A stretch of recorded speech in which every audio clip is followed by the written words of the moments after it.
Hey everybody.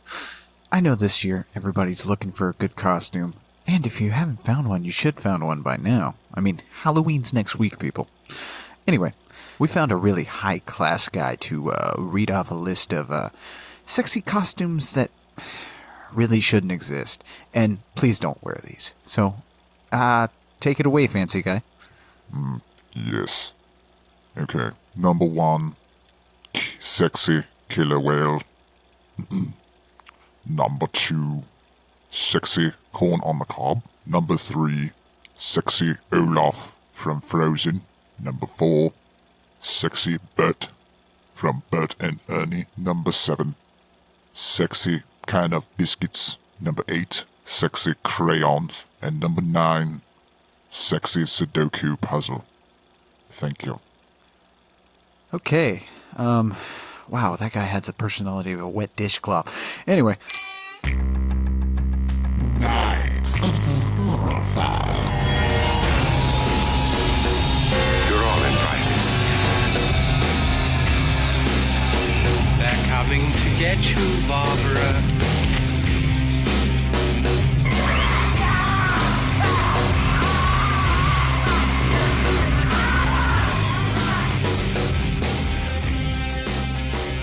so out of all the movies we've done so far this month, which one was your absolute favorite?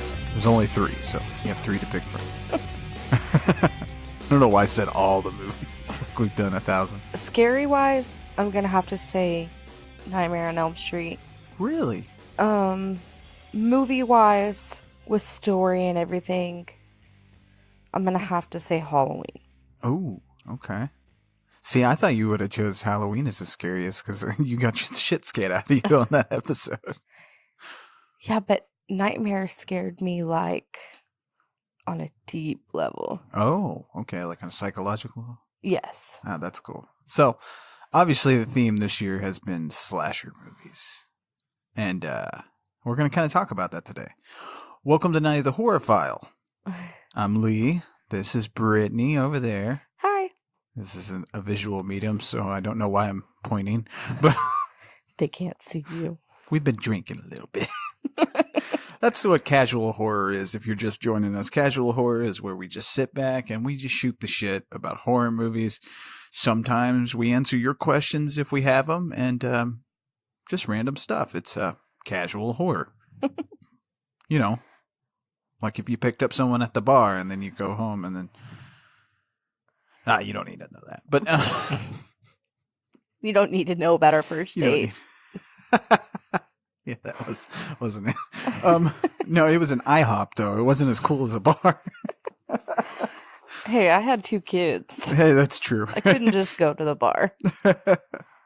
So anyway, yeah, like I said, this month we have watched all slasher movies, and the way I picked it was I picked the 3 most influential, being the Texas Chainsaw Massacre from 1974, then Halloween 1978, and 1984's A Nightmare on Elm Street.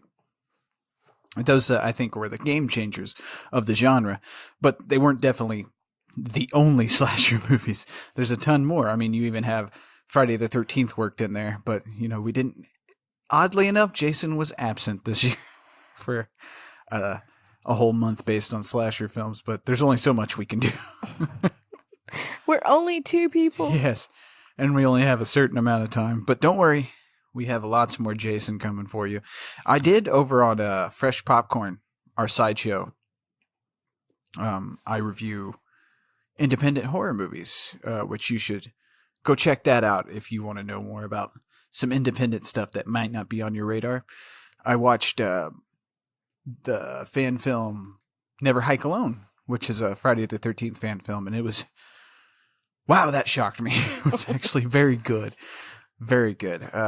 For more on that, go see the episode. But so, for you, how have you been enjoying, out of all the movies we've done so far in the show, have you liked slasher movies the best? We've done one sci-fi, which was The Thing. We did a sort of yellow, with Suspiria, and we also did, some witchcraft movies. Well, a few, not really, but I don't know. Just out of all the movies we've done, how have you liked slashers? Where would you rate those?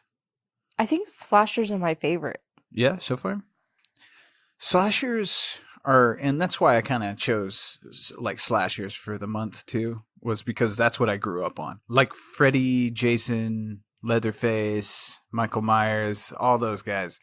That's what I grew up on.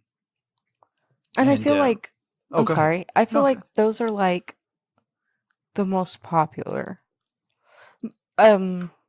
horror movies. Well, they're easy to get into. Right. Like, slasher movies have a nice rote feel to them most of the time. Now, you do have some that break the stereotypes, and we'll kind of discuss those here in a few minutes. But I can see why people like slasher movies, because I do. right, You don't have to think about it. You just get scared, right, and that's the point. right. And we're going to kind of talk about why that is. Like, why maybe that is people love slasher movies so much. Now, horror is one genre, but there are several subgenres. You have your zombie flick, you have slashers, it's endless. You have psychological horror and all sorts of stuff, but it all falls under the umbrella of horror movies. So a slasher movie is a horror movie, but slasher movies can be creature features too. It doesn't just have to stick to a regular serial killer, It's not not that. Like werewolf movies. Yeah, there's werewolf movies and stuff. I don't know if that's a subgenre. I think that don't might know. fall into the creature feature category. That's what I meant. Yeah.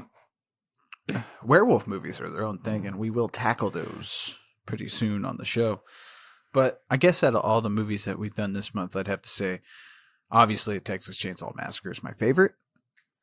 But, and this is weird because I have favorites all around, I think my favorite slasher movie is Halloween. You're so confusing. I'm very confusing. Because I contradict myself a lot. Because, okay. Okay, knowing you Mm-hmm. before you exposed all your horror love and stuff like that to me. Oh, you're getting it in full bursts now. I know. But before I really knew that you've loved all of this and stuff, I would have to say that your favorite was Nightmare on Elm Street. It's the stuff I own most things from. And so I would think that that's why that would be your I do favorite. own a lot more Freddy merchandise than I do anyone, but that's just availability. Like, That's what I was A wondering. Nightmare on Elm Street, all this stuff that you see was from Spencer Gifts, like little trips I'd go to Spencer's to get. It's just the availability, like Texas Chainsaw Massacre really wasn't mainstream popular until the internet took off. So you didn't have that, but Freddy, we discussed that in one of our bonus episodes, that Freddy reached everyone. You knew who Freddy was, even if you hated horror movies, Right. Not so much with Leatherface and stuff. Halloween maybe, but again, not so much. And I think that's kind of because Freddy talks. Oh, really? Freddy's a little easier to merchandise. I mean, Oh, yeah, because he's kind of funny, Yeah, but 'cause- scary at the same time. because we have the talking doll, you have the talking candy dish that I'm looking at right now. It's just easier to merchandise. Whereas, I mean, your Halloween Michael Myers doll would only breathe, I suppose. I've never owned much Michael Myers merchandise. And you even have a Leatherface doll up there. I do. I found that for $5 at a vintage stock, which Well, it's not a doll; it's a plush. yeah, it's a little. It's cute. It's a little plush toy, but I found that at a vintage stock, which down here is the in Tulsa is the vintage merchandise and stuff. I go there to look for DVDs for the show and stuff sometimes, but I found that there for $5. You seem to actually. What's really great about you is you seem to actually like. I could tell you like slasher movies a lot better than most of the horror movies Oh yeah, that we've been watching, and that's pretty cool. Because like I said, that's pretty much because slashers are easy to get into. They can be for everyone as long as you're not prude. Right. So out of the 3 we watched, obviously they're game changers. Texas Chainsaw Massacre kind of brought slasher movies into, like, not so much the mainstream, but it started bringing society's flaws and stuff into the movie. Right. You know, because it's 1974. But again, it's not the first slasher movie. And I don't know if you really could sit there and pick out the first slasher movie. That's the difficult thing to do. And that would require its own, its own fucking podcast probably. But, really? Sorry, I said really. Oh, yeah. I mean, so we're going to do a little brief, we're going to talk about slashers through the ages, just real quick. Believe me, you don't want to go through the entire thing that I thought we were going to go to until I realized, oh shit, we can't spend thousands of years on it. Now again, it's, like I said, it's really hard to pinpoint the first one. You could trace slasher films, not so much the tropes, and we'll discuss where those tropes came from. You can trace it kind of back to Dr. Caligari, which was this old silent movie, which is really great. If we ever do movies like that, we should watch it. But just an old silent movie. But that was like 1920s, and then they had horror movies then. Oh yeah. Ever since the freaking camera was invented, we started making horror movies. Horror's been around for a long, long time. People love being scared. It factors into our lore. I mean, think about the most popular, like, storytelling and stuff, legends, and, mythology and stuff. My wife just took off her shirt. And my pants. Okay. You interrupted me. I was in the middle of something. And I'm not sorry about it. It's hot in here. Where's my headphones? Oh, I just look up and there's boobs. And you're mad why? I'm not mad at all. Anyway, what the hell was I talking about? There's one way to shut me up if you ever want to do that during the podcast. But I try every time. But let's skip forward to 1960 with Alfred Hitchcock's Psycho, which you have seen that, and I have. That's the basis for this entire podcast. Because you had seen it and I had watched it with you for the first time, because I'd seen Psycho a million times, but you hadn't. Right. And what I loved about watching it with you was when we got to the reveal at the end, and where you find out Norman Bates, spoiler alert, if anyone, which, dear God. But when it got to the end and you were legitimately shocked that it was Norman Bates and not his mom, I thought that was insane, and I loved it. I don't know. Yeah, you were just staring at me the whole time. Yeah, it was great. Because, like, that's the thing. With horror movies and stuff, and when you get that shock and scare, you're constantly chasing that. I'm talking like a drug addict. But it's true. You're constantly chasing that dragon, man. You're trying to get that scare again, like what your first high was, That's funny. And you got that from watching me? Well, it was just a joy to watch you enjoy something. I mean, if you listen to some of the people talk about our show, they do like hearing you discuss your first time with some of these movies. Do they? They do. Calm down. Okay. I mean, that's why I think Halloween is probably gonna. Well, it's not technically out yet as we're recording right now, but I think, to me, it's probably one of our best episodes. But so that's 1960. So already slasher movies are starting to form, and they're not quite what we know today because the tropes aren't necessarily there. But with Psycho, you know, there was also, during that time, you also had Hammer Studios making things like The Nanny, Taste of Fear. You also had, in 1963, Maniac, which was remade in the 80s. An amazing remake, by the way. We will cover that. Okay. And also Francis Ford Coppola's debut, Dementia 13, which was in 1963. It takes place in an Irish castle where relatives gather to commemorate a family death, but are murdered one by one. So there's you another slasher. Oh. William Castle's Homicidal, 1961.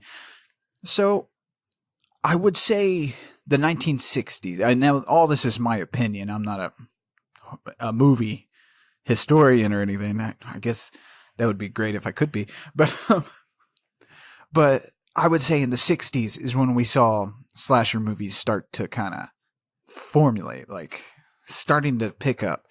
They weren't called slashers either. Not yet. Also, you also had through the 60s and 70s, you had splatter, crimi, and giallo. Oh, so splatter films, which would be Herschel Gordon Lewis's Blood Feast. You had drive-in movies starting to come out around the 60s and stuff and start carrying these kind of movies. And mostly the drive-in and the grindhouses is where you would go to experience these kind of things. Color Me Blood Red, 2000 Maniacs, and this is all Herschel Gordon Lewis.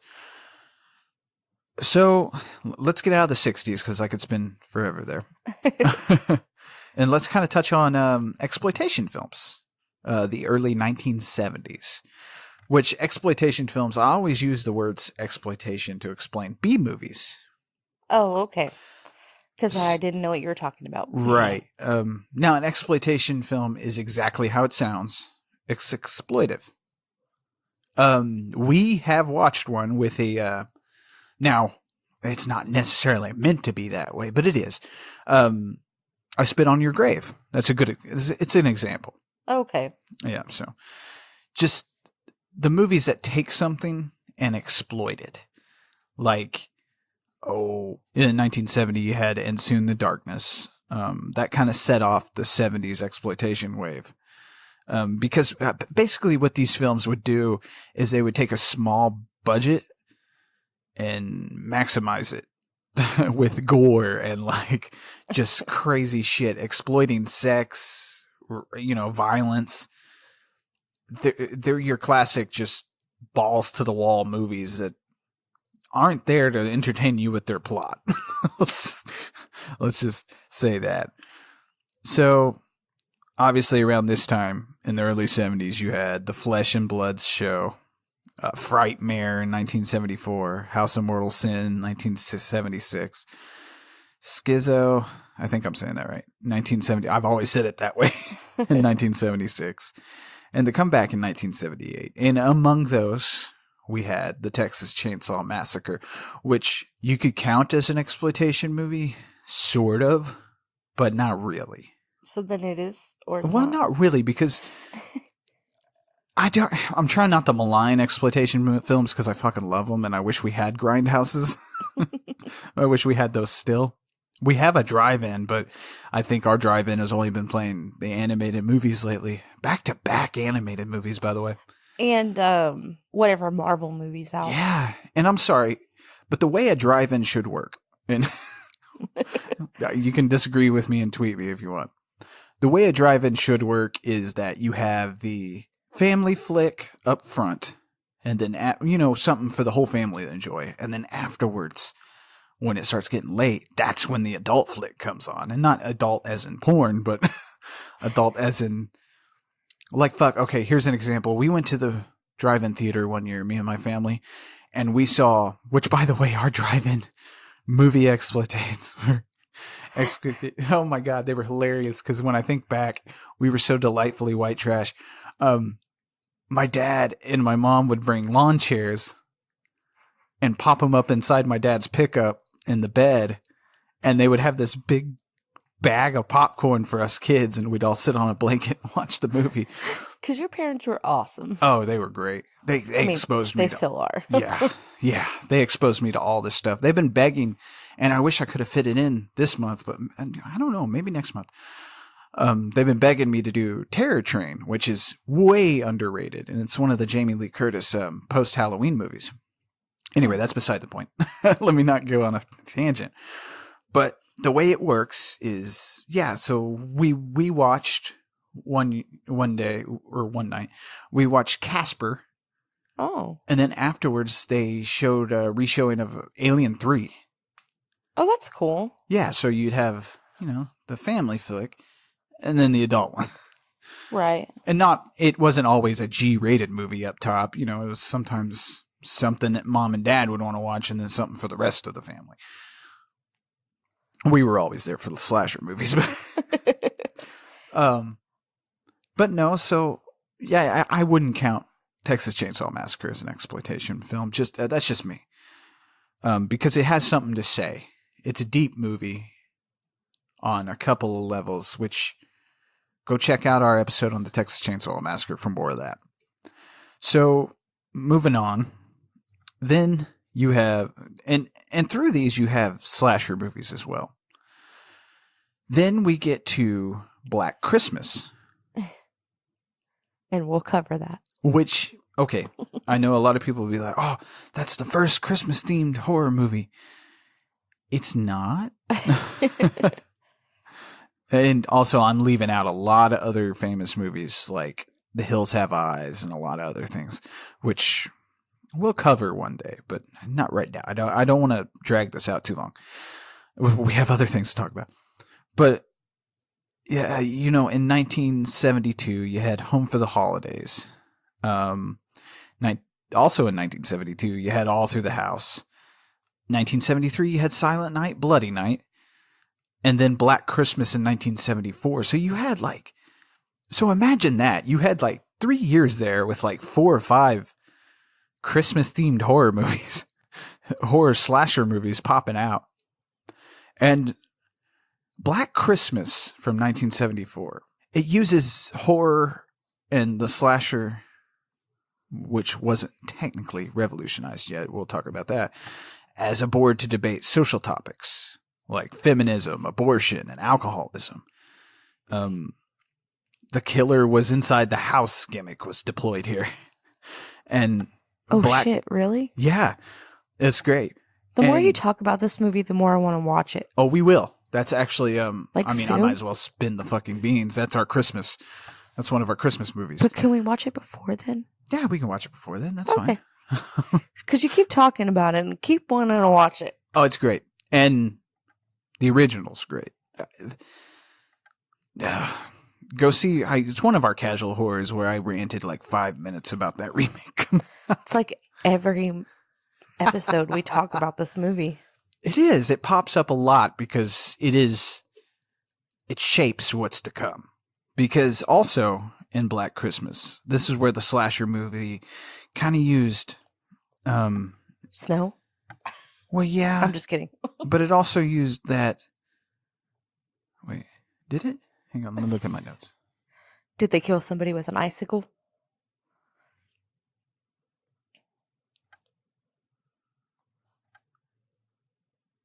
Hang on.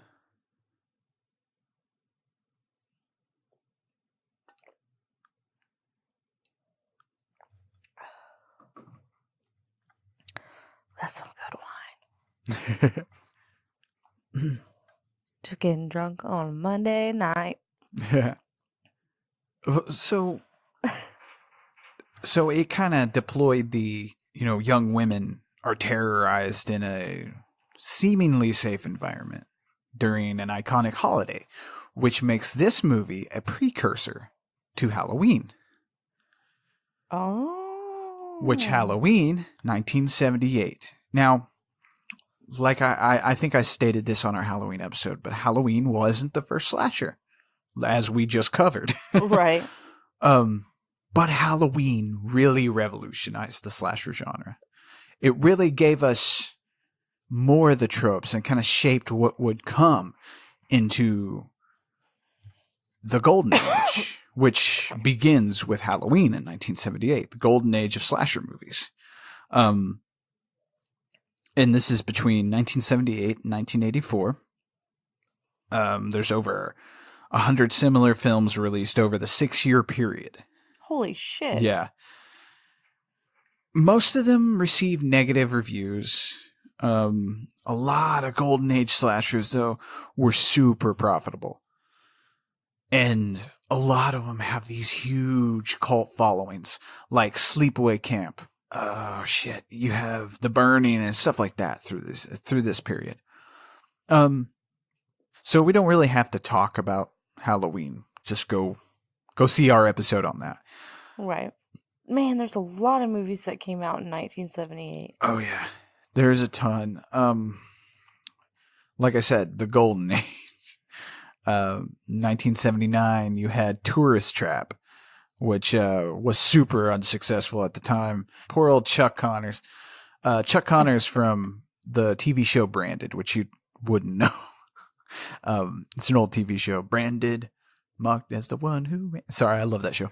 But Chuck Connors wanted to reinvent himself as a horror icon. And, it would have been damn great if people would have paid attention. But now you have Tourist Trap, which was super unsuccessful, being a fucking cult following now. Lots of people love that movie. I love that movie.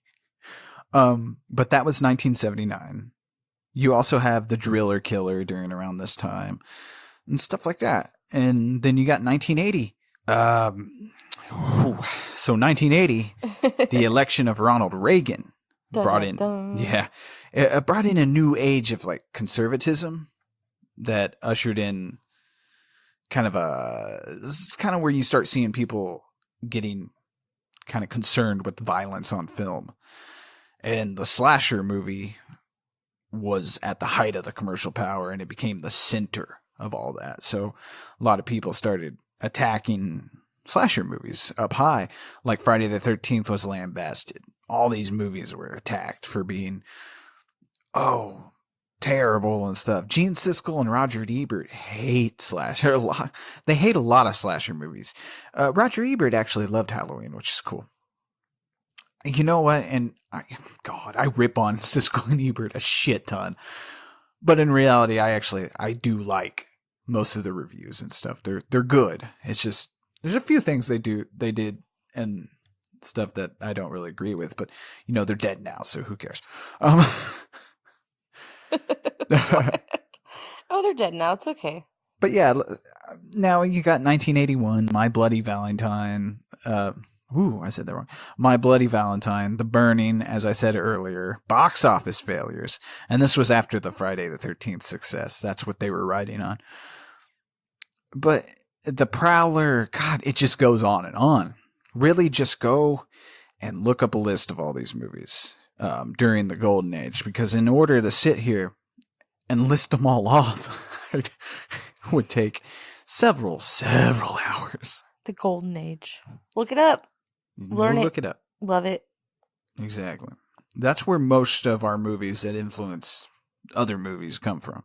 Well, slasher wise. We're talking about slasher movies here if you're just joining us, which you shouldn't be since you downloaded this, but so do you know what we're talking about? I don't even think so. I think I've been drinking too many beers. So anyway, I don't know what you're talking about. So before I keep going on and on and on and on and on and on. So moving forward, this is where all your sequels come. This is where you start racking up the sequels through 1985 through 1995, and I don't really need to go into it. We can skim past that. Also, actually, you also have in the 90s you have Candyman premiering, which for African American listeners, like that's probably one of the biggest like slasher, like mainstream African American slasher movies to premiere. It even has those kind of undertones, which I want to cover it on the show, but I want to do it right, so we're holding back on that because that's a very, very important movie. And we're gonna watch it. Yes, we are. So let's flash forward. This is where we're gonna hit 1996 now. Sorry. You're okay. I make myself laugh. I had too much to drink. I 1996. Sorry, I was 6 years old. I was going to say, can you remember what you were doing in 1996? Probably playing with Barbies. I was watching Murders. I'm a But fucked you were up like person. 9. Yeah, that's true. But still, it's weird because I remember seeing a lot of these in Oh, wait. theaters. You were 9. Kate's 9. Oh. Yeah. Imagine taking him to the theater to see Freddy Krueger sequels. No. All He these says movies. no. I saw Wes Craven's New Nightmare in theaters, actually. Oh. Which, that was 1994. And Wes Craven in that movie, you haven't seen it, but we will. That was where he started toying around with it's kind of like a self-referential like horror movie where it's poking fun at its own genre like stereotypes. Oh. Which we'll talk about stereotypes here in a few minutes. Those are fun. Are they? They are. But he took that, Wes Craven took that, combined it with Kevin Williamson's writing skills, which Kevin Williamson was a self-confessed fan of Halloween, 1978, Prom Night, Friday the 13th. He loved all those slasher movies. And him and Wes Craven in 96 worked together on what probably brought the slasher movie back from the dead. And be it a good way or bad way, that's up to you. I think it was great. Scream. Oh. So Scream, I would say Scream probably brought the slasher movie back from the damn dead. It brought it back. Because then after that, you have Scream 2, obviously. And, but then you get a lot of kind of Scream knockoffs, sort of. Even though Kevin Williamson wrote I Know What You Did Last Summer, it's still considered a Scream knockoff. But a lot of the slasher movies to follow that Scream genre, like kind of poking fun of itself, which is fine. It was great for the time, and it eventually ended. But it's still, you still feel it. So, and it's funny to look at the late Wes Craven, how he took in 1984, he made the slasher movie something different with Freddy Krueger. And then he comes back in 96 and makes it something different again with Scream.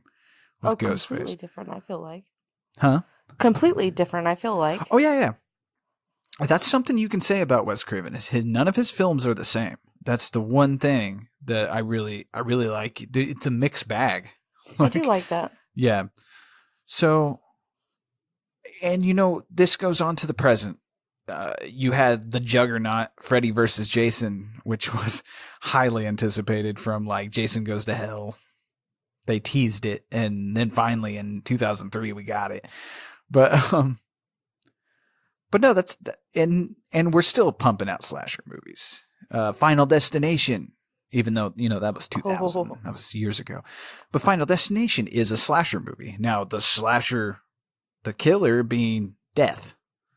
Oh, okay. But it's still a slasher movie. You still have those brutal death scenes and stuff like that. You have French films, High Tension, Cold Prey. Norway's Cold Prey comes out in 2006.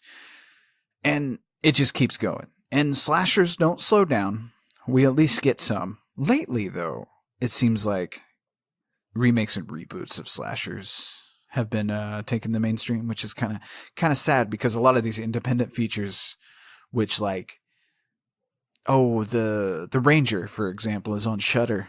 It's an awesome slasher movie, but it doesn't get as much focus as these reboots do, and I think that's wrong.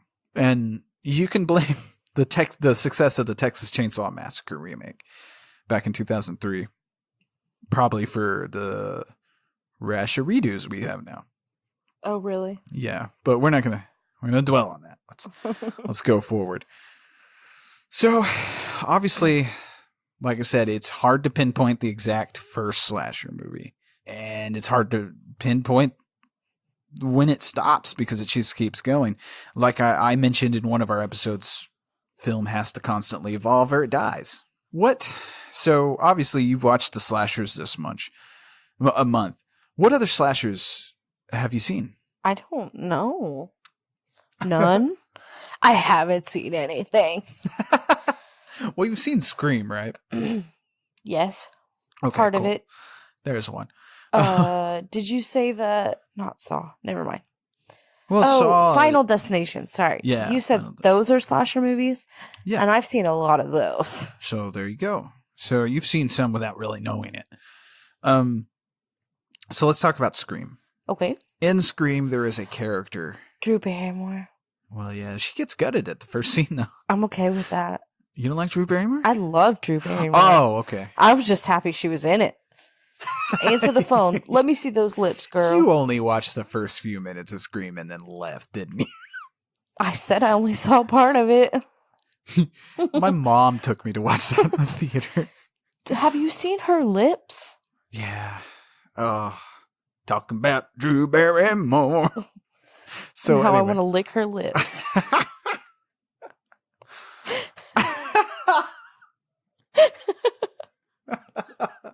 Okay. So let's talk about some tropes, because in that in the movie Scream, there's a character. Scream? No, that's Ghostface. Actually, is the name of it. Okay, Ghostface. Which I hate. I'm so sorry. I hate it in the Scream series where they call him Ghostface. Do they do that? Yes, Oh, and it's okay. annoying. And I'm like, no, that's our word. You can't. You can't We use that made in that the up. movie. Like that. No. So anyway, so here's the thing. In the movie, there's a character that constantly talks about the tropes, saying, I'll be right back and stuff like that. Now, what a trope is it's stereotypes of the slasher genre. So let's do number one. Numero uno. The couple having sex. Oh. Now, once a character has shown the audience her boobs, She's done for. they're dead. You're dead. You start doing the nasty and start aardvarking out in the forest, you're dead. You're dead. And it's true. I mean, think about Friday the 13th. That whole movie revolves around teenagers having sex and then getting butchered. And then you're dead. And you did. All right. The babysitter. You're dead. Now the baby. Sorry. Now the babysitter's obviously too preoccupied with her phone calls to notice the stranger lurking in the bushes. The character's usually female, and usually she's wearing almost nothing for some reason when her boyfriend shows up. The kids are probably fine, but she's dead before the night's over. You're dead. With the exception of Laurie Strode. That's because Lori kept her clothes on. And we'll talk about Laurie. She fits into another stereotype. Okay. All right, you have the skeptic. Oh, okay. Now, the skeptic is the character that mocks all the other characters for being scared. He's the guy or girl that ventures out to try to find the noise and remains unharmed. Then, when it's least expected, they're murdered in front of everybody. Murder. That's why you don't fucking taunt Jason, all right? So, and you also have the best friend. Now, the best friend is obviously the best friend of the main character. They remain unharmed for most of the film. Now, it could go either way. They might, fall out and then reemerge later, unscathed, or the killer might use their body to taunt the victim. Kind of like in Halloween Yeah. with Annie. Annie. I was like, what is her name? Well, she had a few. Annie and Linda. Oh, I was thinking of Linda. Oh, Linda? Yeah. Yes. Because she was there for she was not there, but she was there for most of the film. Right. And then she dead. She died. You did. You did. You did. Sorry. I'm stupid. You're not stupid. You did. You did. Hey everyone, I just wanted to interject here for just a minute and say how much I just really appreciate everything that Lee does. He edits all the work that we do. He comes up with the themes if we have a theme. He watches all the movies that I watch too, and he watches them multiple times. And he does all the inserts that we do. And I just wanted to take a minute and say thank you, Lee. Thank you for being an amazing co-host and taking the reins on all of this, because I don't know how to do any of this, but I love you and thank you again. You got the character with 2 lines. Now, what that is, this is the sole character to be kind of suspicious for most of the movie. Okay. And it's also the Doomseer. Dun dun dun. You're doomed. It's got a death curse. That guy. Okay. You know, that's a good example. It's the Okay. Doomseer. It's the guy that warns everybody. Has maybe 1, 2, maybe 3, 4, 5 if you're lucky lines. Doesn't get killed. Maybe in the sequel he gets offed. Which, poor Ralph. Poor Ralph. I just wanted everybody to know it was doomed. Anyway, so that's the. There's other names for it, but I call it the Doomseer. Then you got. Here's the big one. You got the Jock. Oh yeah. Now he can also kind of double as the skeptic too. Okay. I see that. Because the Jock believes he's probably can take Jason. He's the guy that runs up to punch him in the face when everyone has shot him 12 times. Because you're a dumbass. And he gets his head squashed. Like a dumbass. Because you did. You did. Oh my God. Okay, so moving on. You have the love interest. Which, we want to like. It could be a guy or a girl. We live in 2019. We can have the love interest, but most of the time the love interest dies first. Exactly. In my experience. And this is the guy that, and sometimes he or her, or they are used to be suspicious, you see. To kind of plant a little bit like maybe they're fucking killing everybody. Oh. Yeah, see? You're and most of the right. time, they're the love interest of the main, the final girl, which we'll get to the final girl later, or final guy, whatever. Are there final guys? Yes, actually, Mark Patton, who plays Jesse in A Nightmare on Elm Street Part 2. Oh, okay. I was like, Yeah. what? What? What are you talking about? So then you have the lone survivor, obviously. That's the main character, the final girl, Laurie Strode. Most of the time, they're always a virgin. Not always, but usually. In Alice's case, in Friday the 13th, she was not a virgin at all. Oh, but she wasn't a final girl. Yeah, she was. Am I thinking of the wrong person? Alice was the one that beheads Miss Voorhees. Oh. Yeah. I was thinking of the wrong movie. Yeah. I've been drinking a little too much. I'm sorry. It's okay. We both have. I was thinking of Nancy. But I was actually getting her confused with Tina?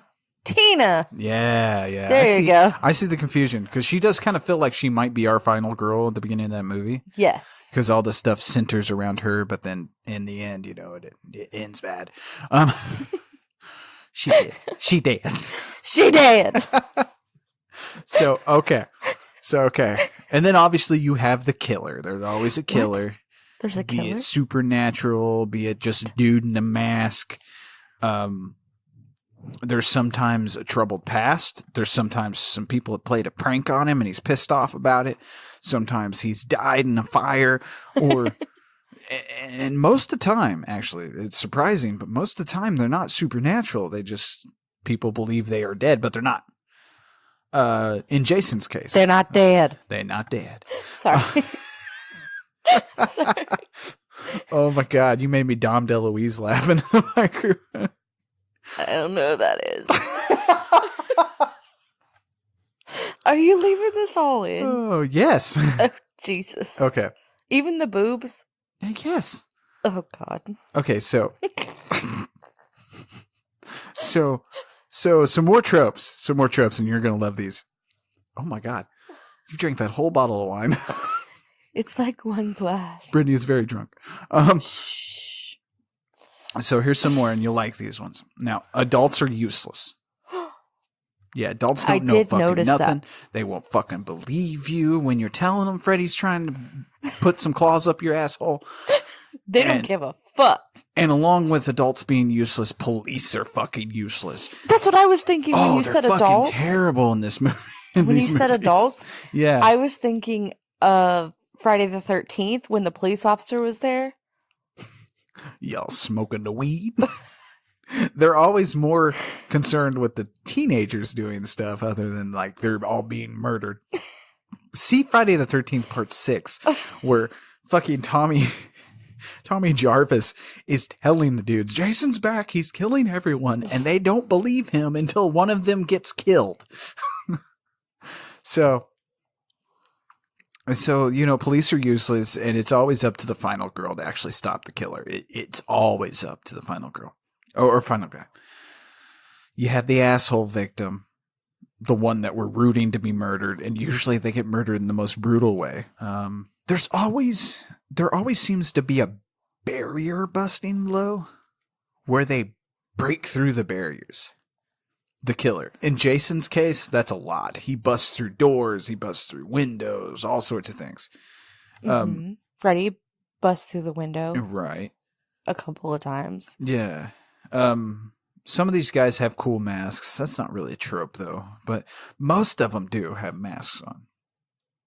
I mean, the only one who really doesn't is Freddy, I think. Have masks? I'm sorry. Yeah. And I think we kind of touched on this in one of our other episodes, but it doesn't feel right for them not to have a mask. It's kind of killer. odd. It's kind of odd. I mean, even Freddy, he's unmasked, but he's still burnt up. Right. So it kind of looks like a mask. Yeah, he's almost a monster. And I think that cuts the reality out of it. Like, because it would be really scary if it was just a person. That's why there's TV shows instead of like movies of murderers and stuff like that. And the slasher movie in itself does play on our fear of serial killers. I mean, think about like you have Bundy, and think about during the time that slasher movie is at its peak is pretty much the time where we're getting the most serial killings from the 60s, the mid 60s, or even before that, on through the 90s, Right. the mid 90s. That's where we're getting most of our serial killers. Well, and my question is, I don't know because I didn't grow up in that time, so I don't know. And maybe you know because you know more about the history of all of this stuff. I only know. I only grew up in the time of Dahmer. I remember the last part of that. You know history about stuff like this. So Right. do you think that, okay, these days people say that video games lead to violence. Were they saying that slasher movies led to serial killers? Yes, Okay. they were, but it's the other way around. Life influences art. Now, sometimes No, I art, get that. Yeah. But we're like the skeptics saying that if they didn't watch so many slasher movies. Now, that's not what skepticism is. Skeptics would be saying the opposite. But like the Oh. conservatives, Okay, that's like what I meant. your Sorry. Reagans and stuff like that, yes, they were saying that violence in video games and films leads to violence in real life when I see. it's really not that way. It's usually the other way around. And usually if someone is influenced to go kill a bunch of people, like with the Dark Knight killings in Aurora, Mm-hmm. most of the time those people are not very well balanced to begin with. So, yeah, sure. A violent movie or a Batman movie, for instance, probably would influence someone like that, but that person wasn't under very much medication and stuff like that. So, in the end, as awful as it sounds, they were probably going to do that with or without the movie. Well, yeah, I think So- so too. So, to me, in my opinion, it's the other way around. Usually, life influences art.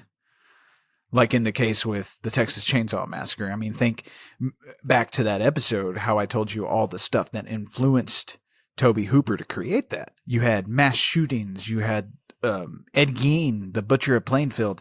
You had other killings, other chainsaw murders. You had him hanging out in a crowded store, hating everybody, just wanting to cut through them to get out.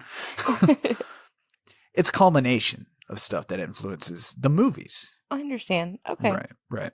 And like I said, most of the people that take these movies and take these video games and stuff and commit these awful crimes aren't usually in the right place to begin with. And I don't know what to do about that. You know, if I had the answer, maybe we'd be a better world. But so let's go on to some more Not so deep. not so deep stuff. Sorry. Oh, it's okay. So here's some more, and we're going to hit these quick. Everyone's a suspect. Yes. Usually the titles of these movies are pretty self-explanatory and usually spell out what it is. Your killer usually has a weapon of choice. Yes. Or, in Jason's case, just whatever's at hand. He is he's the Martha Stewart of slashers. An opportunist. And, you get impaled, you get all sorts of stuff. And choked out. I could fucking go on. Shit, you got the killers usually aren't faster than the final girl and stuff like that. And then you have the Not Quite Dead, which is your sequel setup. Okay. Which in the sequel you find out, oh, he didn't quite die, But you always have that part of the movie where the killer comes back for more. Dun, dun, dun. Yeah, you have that final scare, So anyway. Well, yeah, just think of Texas Chainsaw when he's like standing there with the chainsaw and he's just like waving it around. Yeah, He's you gotta like, love that. You gotta love that. Because I love the chainsaw dance. You know he's gonna come back for more. Oh yeah, but that's okay because you know that you want it. Because you know that what's her name's not gonna come back there. Right, and you want that out of these movies. You want them to come back. You want sequels. That's the one thing I can say about slashers, unlike any other movies. You kind of want a sequel. You want to see him do it again. Right. So, speaking about Texas Chainsaw Massacre and those sequel setups. See, I made a good segue for you. You really did. Let's go into a few timelines. Okay. So, I know you haven't seen most of these movies, so just bear with me. Nope. So you've seen the Texas Chainsaw Massacre. Yes. There are a total of 1, 2, 3, 4, 5, 6, 7, 8 total Texas Chainsaw Massacre movies. Now, they're not all connected. That's like 16 hours of my life gone. Right. And I've seen them all multiple times. I think I own them all, actually, except for 2. You have been a virgin for a very long time. I have been. By choice. Uh-huh. I will stand by. What are the kids saying? Standing? Standing? That's not how you use that word. Oh, that's not what you do when you stand? Every time someone says I'm standing for something, I'm thinking about that Eminem song. No. This is stand. That's wrong. I got my girlfriend tied up in the trunk. Or what? Okay, that's wrong. The way you used it was wrong. Just don't it's completely say it. wrong. Don't say that word. All right. So anyway, let's rush through a few of these. I keep going. Okay, so you got Texas Chainsaw Massacre in 1974. Okay. Oh yeah. I'm not gonna do these linear because that's just gonna confuse the shit out of you. Okay. Then in 1986, you get the Texas Chainsaw Massacre 2.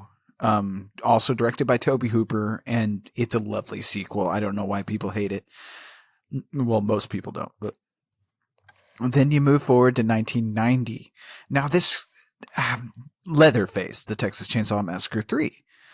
Now this could be considered the first horror kind of soft reboot, where they kind of ignore all the stuff from the first 2 and kind of come back with their own story and stuff like that, because it's a different family and everything. It doesn't really connect much with the first. Okay, I heard about that, yeah. Yeah.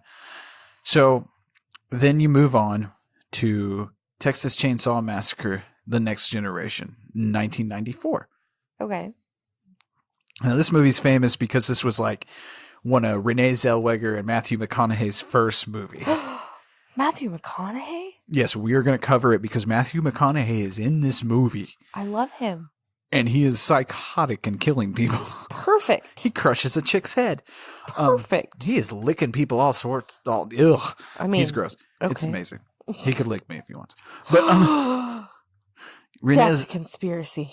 I think Matthew McConaughey is hotter than Renee Zellweger, so you take that as you want. I mean, I could do without her. I could do without her. So you had those two. 3 and 4 were basically on. It's their own stories. Okay. They're both good for their own reasons. They're hilarious. Viggo Mortis. How do you say that motherfucker's name? Viggo Mortensen? Yes, he is in Texas Chainsaw Massacre 3. He's one of the main guys. So you have a lot of famous actors in these for some weird reason.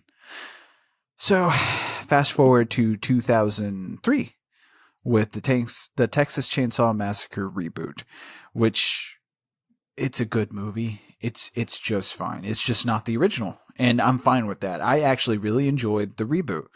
I thought it was fine. It's just, I much prefer the original, obviously. But then you also have in 2006 a prequel to the reboot. And this is where things start getting fucky.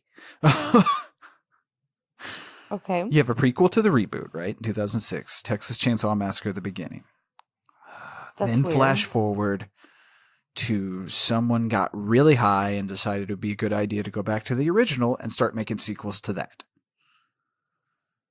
In 2013, the world was blessed with the Texas Chainsaw 3D. Which, out of all the Texas Chainsaw movies, I dislike this the most. And we are going to cover it because I want to bitch about that movie for 2 hours. And there's nothing anybody can do to stop me. So, I mean, I could distract you for 2 hours. no, there's a lot you could do for 2 hours. But so You would anyway, be so Texas lucky. Chainsaw 3D, which obviously by its title was in 3D, and it was garbage. But then somebody got even higher because Texas Chainsaw 3D was supposed to be a direct sequel to the original 1974 Chainsaw. Then someone got super high and decided, let's make a prequel to the original 1974 movie with Leatherface in 2018. I don't know what this is. It's not terrible, but it's just not a Texas Chainsaw movie. It's something else entirely. It's to be watched, to be believed, because it's out there. But I will say they do a pretty good job at connecting it to the original. Okay. Sort of. Like I said, it's hard. So obviously that timeline's all muddy. That's hard to follow, right? Sure. Okay, let's get in some easier ones real quick first. Okay. Nightmare on Elm Street is pretty damn straightforward. From the first movie, it's all linear up until the 6th movie. And then we get, after the 6th movie, which is Freddy's Dead, when they finally end the original story through 6 movies, mind you. And they do a good job at the continuity. We get Wes Craven's New Nightmare, which is what I said, the meta movie, which has nothing to do with the series, really? It's about... You'd have to watch it. But then we get, after that, we get Freddy versus Jason, which kind of picks up after the 6th movie, if you want to count it that way.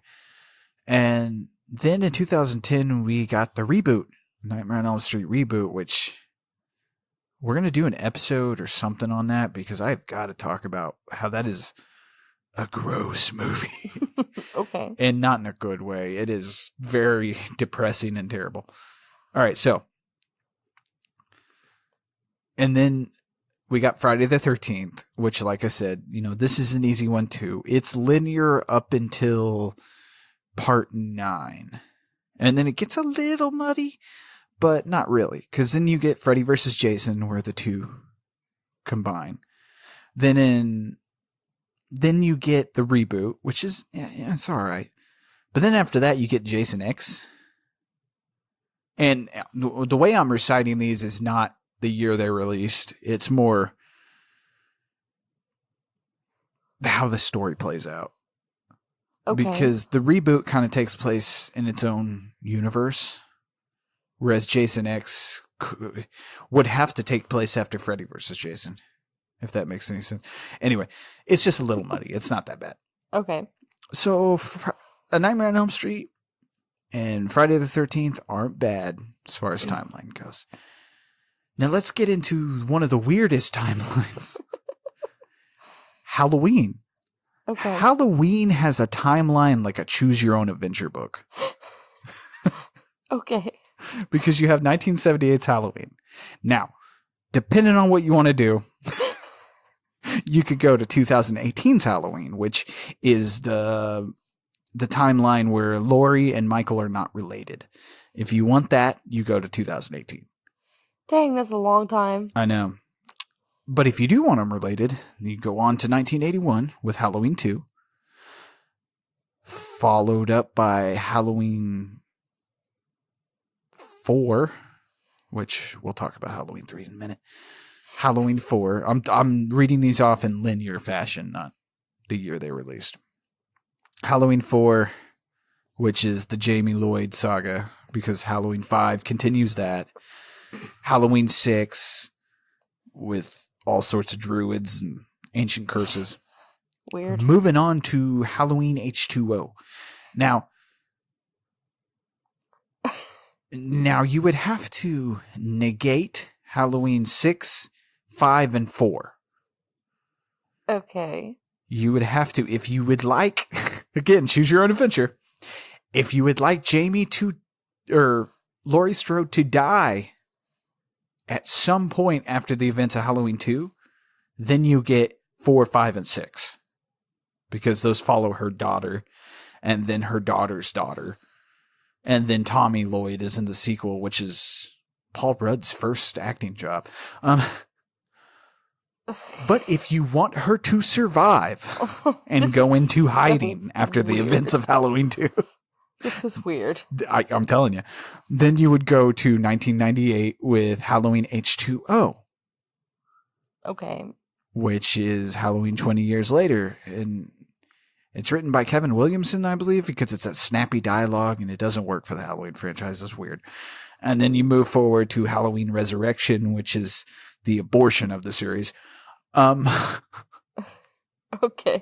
Halloween 3, which I mentioned we'd touch on, is unrelated to the entire thing. It's its own story. It's a standalone thing because after Halloween 2, John Carpenter and Deborah Hill wanted to do an anthology series where every Halloween movie would be a different story. Okay. Which is a cool idea, but after 2 sequels of Michael Myers, nobody wanted a Halloween movie without Michael Myers in it, obviously. But Halloween 3 is an amazing movie and it should be watched. Fast forward to Rob Zombie's universe, which is Halloween and Halloween 2. Okay. And that's Halloween. I think at all those, Halloween is probably the worst. Okay. So, I know I've spent like a long time talking about it, but that's slasher movies in a nutshell. So these are your favorite movies so far, right? Yes. Slashers? Yes. Yes. But a very close second. Okay. And it's only this one movie. Okay. Blair Witch 2. Oh, yeah, you love Blair Witch 2.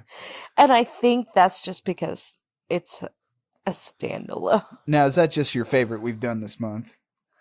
We didn't do Blair Witch 2 this month. Oh, no, we didn't. Shit, I've been drinking too much, too. That's just your favorite that we've done so far. And One of my favorites, yes. Cool. Okay. Yes. I know it's hard to choose, isn't it? Sure. Oh, my God. So I promised the theme. There's our theme for casual horror. Is slashers. Let's I'm sorry. You're turning red over there. I'm sorry for all these people. Let's move on over to our mailbag, which is a little light this month, which is fine. You know, everybody's doing their own thing this month with Halloween and preparation and family shit. So it's all good. Halloween. Like I said, it's there if you want. If you want us to read your letters or questions or stories, anything you want us to read or do on the air, Let us know. Yeah, let We'll us know. do it. Send it in to horrorfilemailbag@gmail.com. Or, So, tweet us. It's fine. Yeah, you Just can let tweet us know us it's too. for the mailbag. Right. You can tweet us. I'm constantly on social media because I have no social life. So, He doesn't even date his wife. yeah, shut up. So, this is coming from Michael Colby on the interwebs at Twitter. And he asks, "Hey guys, for your mailbag, I'd like to know if you play any video games. What video games are your favorite?" Oh. Can I go first? Because you keep talking. Yes, please talk. I'm gonna have to say Gears of War. Oh yeah. I have played. You were not supposed to be talking. I know, my bad. I'll step away. I have played Gears of War 1 through 4 from top to bottom on all the levels except for the most hardcore one. I can't think of what it's called right now. That's because I can't beat it, because I've tried and I've tried and I've tried. I suck. I suck and I suck and I suck. But I've done all the other ones. And I have not played Gears of War 5 yet. And I want to. I just don't have the time. Yeah, time is a slow thing over here. So when I play video games, most of the time my favorites, I mean, obviously I love the Gears of War series. My favorites are horror. Well, duh. Because, God, everything's horror.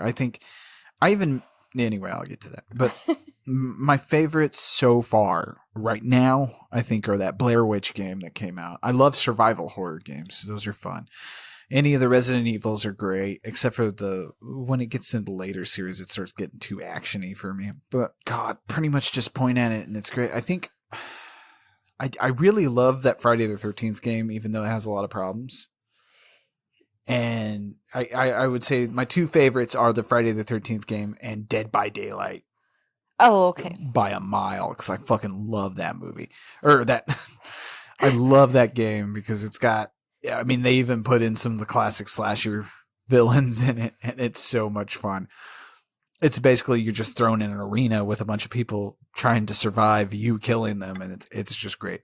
Yeah, I liked it too. Yeah. So, yeah, that's our favorites. Other than that, I would say old school games. Mario. Yeah, Mario and just old. I had a game, Cube, and I had a game on there. It was a Mario game, and I can never remember the name of it. And you keep trying to tell me this is what it was, but I don't think it was. But it was like a Mario Star game or something. But it wasn't in space. I don't know what it was, but I loved it when I was growing up. Yeah. And if I could find that again, that would be amazing because I loved that game. And I'm about to tell you again. Super Mario Galaxy or something? You keep telling me it's that, but where you jump to different planets? I know. Because we got that on the Wii, man. I know we do, and we played it, and that's why I was like, no, this is not it. Oh, okay. Yeah, I'd have to do some extensive research on it. But yeah, thanks for the letter. And like I said, thanks. Write us anywhere. Send us a message on Facebook if you can find us. Facebook is dead. Have you noticed that? Yes. Is everyone migrating away from Facebook? Because even the big podcasts and big pages I follow don't have a lot. I'm gonna put a plug in this. Put a cork in it. Casual horror. We literally got drunk on air. Now. Hi. Now. Okay. Now I have an exciting announcement. Do you? I want to know. I do. You're going to be part of it. I am. I'm about to crack another one of these cold boys open. Oh, are you breaking things? I'm breaking things. Breaking Can the I have tab, one? baby. You want one? Yeah. Oh, it's a Pabst. Are you okay with that? I don't give a shit. It's Pabst fucking Blue Ribbon. Why? We gotta watch. I think Blue Velvet should count as a horror movie. We should watch that. I don't know what that is. It's a movie. It's a David. I can't do this. You're gonna have to. Why can't you? Hang on. I'm drunker than you. Oh, I don't know. Okay. Thank you. Okay, there you go. Is it open? Okay. Yeah, it's open. Good. I'm glad I didn't tilt it towards myself. So I don't have a shirt on. There just be beer everywhere. So if you like listening to us drink, Or people drink. I don't know. or people drink in general, I guess. Is that a thing? Is that an ASMR? No. You I mean, spill we can boob on, make it or one. did you spill boob on you? There's already boob on me. If you like listening to us get a little loopy, for your Halloween treat this year, October 31st, and you can listen to it whenever you want. It'll be on the main feed for free. By the way, we are doing a commentary. Are we? That's right, a movie commentary, and I'm cheating a little because I thought I was going to do one on a slasher movie, but there is a Roger Corman produced movie that I had never seen before, and that it is on Shudder. But I wanted to do Scream. Yeah, but that's easy. Yeah. We are doing a commentary on Humanoids from the Deep. But what if I don't like it? Oh, you'll like it, especially when we've been drinking. How do you know? Well, listen to this. In this gory, low-budget shocker from Roger Corman's stable, genetically treated salmon...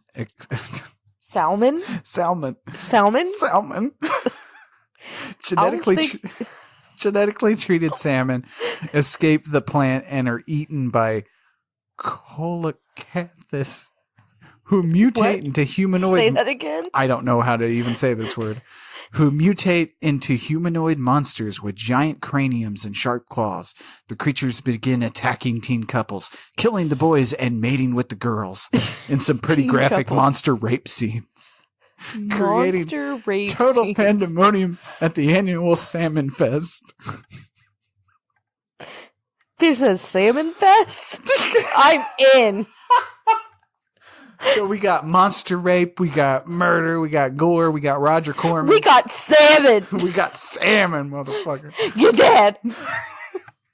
So if you like the last part of this, what we're gonna do for that is we're gonna get even more drunker. I really hope my there's God. not just a period of silence where we've passed out. This is really disgusting. Pabst? Yes. Pabst is the closest thing to okay beer. I need a Bud Light. You know what pisses me off is people treat Pabst like it's some kind of fancy beer now, and it's not. Anyway, that's a tangent. We don't have time for that.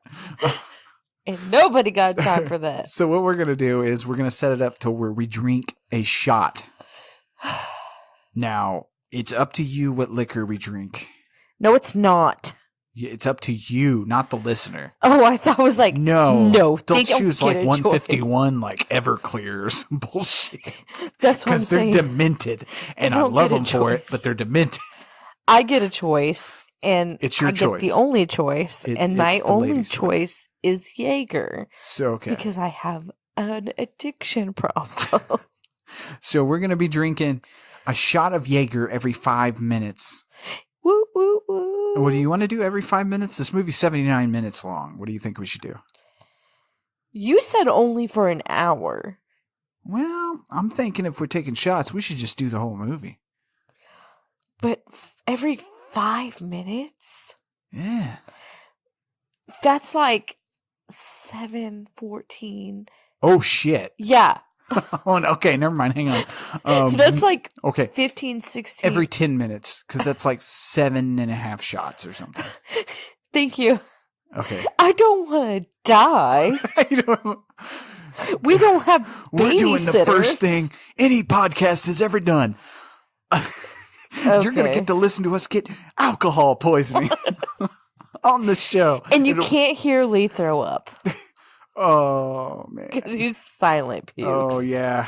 Luckily for you, if that happens. I'm about to real puke on this Paps. Oh, God. I'm sorry. So for your Halloween treat, that's what's coming. And we really hope you enjoy it. Something's coming. Oh, my God. Oh, We honestly, okay, on a serious note, Okay. I don't know how we became podcast of the Mutant Fam. Have we? Yeah, pretty much. Is this a thing? That's our base audience. What? Yeah. I'm sorry. I'm not a Twitter person. She isn't on Twitter, not because she's like Too good for Twitter. yeah, she just It's not that I don't understand. it was a learning curve, to tell you the truth. I mean, we have friends on there now. I don't have any Great people friends. like Laura, Justin. Laura's my only friend. Robin. Seth's my friend. Seth is awesome. We've been getting new people liking our page constantly and following us and stuff. We're gaining new listeners over time. We're doing I do exactly. see people like my Twitter, like my personal Twitter, from our page, and I will follow, or they'll follow me, and I will follow them back. What we set out to do with this venture is something a little different than what I kind of have been doing, because I kind of control most of the marketing and stuff like that. Yes, because you're amazing like that. Well, I took a few college classes, so I know a little. Teensy bit. But so on Night of the Horror File, we don't pay for reviews. No. We don't charge people for like fresh popcorn. I don't charge people for those reviews. No. If you want your project on fresh popcorn, you send me a message, send me where I can watch the movie, or send me a screener. We'll get it on there for you eventually, you know. I can't, it's one episode per week, but we don't charge for that. We honestly don't charge for anything right now. We do not get paid for this. Eventually, we'd like to get a Patreon going, but only when we have some really good stuff to give you for it. We Not want to just give you shout outs. I mean, right. We want to give you the best of us. right. But right now, we both have full-time jobs. Exactly. We have 4 kids. We have 3 co-parenting relationships, which is hard. We have busy lives. But here we are. Right, and honestly, I've always wanted to do something like this, and it's been amazing so far. Just the response, just the small response. I mean, it started better with than anything I could have one ever person, expected. and now 30 people like us. Right. It's So, better than anything I could have expected. and yeah, you know, we're not making money right now, but maybe someday that'd be cool. So I don't know how I want to do that yet. I'm not really focused on money. Thank you for listening to us. We will be live tweeting during the Joe Bob Marathon with all of you, which is October 25th. I will try my best. Yeah, which is honestly the day this episode will be out. So by the time you're listening to this, tonight is the Joe Bob Marathon, the Halloween hootenanny. Halloween hootenanny. We'll have on our boots, or at least I will. Have your what? Boots on. You got to put your boots on for a hootenanny. I ain't got no boots. But honestly, it was Joe Bob's return that kind of spurred me to, you know what, fuck this. Let's get off my ass. Let's start creating some shit. So here we are. And you know what? We'll cater to the Mutant Fam. That's pretty much our base audience for now. And we're for everybody, but in our hearts, there you guys are. I got a shout out for Mutant Cafe, which is awesome. Daddy Man, who's awesome with his recipes and his live tweets and stuff. He's amazing. So we're gonna have to put a plug in it. We're just gonna keep talking. This is what happens when we drink. We keep talking. So anyway, that's Night of the Horror File. That's Casual Horror. That is Slasherama for the month. We really do hope you enjoy this upcoming commentary. It's a labor of love. I'm Lee Evans saying stay spooky. And I'm Brittany. Stay horrific. Bye-bye. Bye. Hey, another great episode. Thanks for listening, everybody. And thank you, Brittany, for that insert. You insisted I insert it. Remember, you can find us on social media at Twitter, Instagram, Facebook, and even YouTube. And also, if you want to support the show, leave a 5-star review wherever you listen to fine podcasts. And share us on all your social media platforms. Let's get the word out. Night of the Horror File is awesome. Anyway, my name's Lee, and until next time, stay spooky.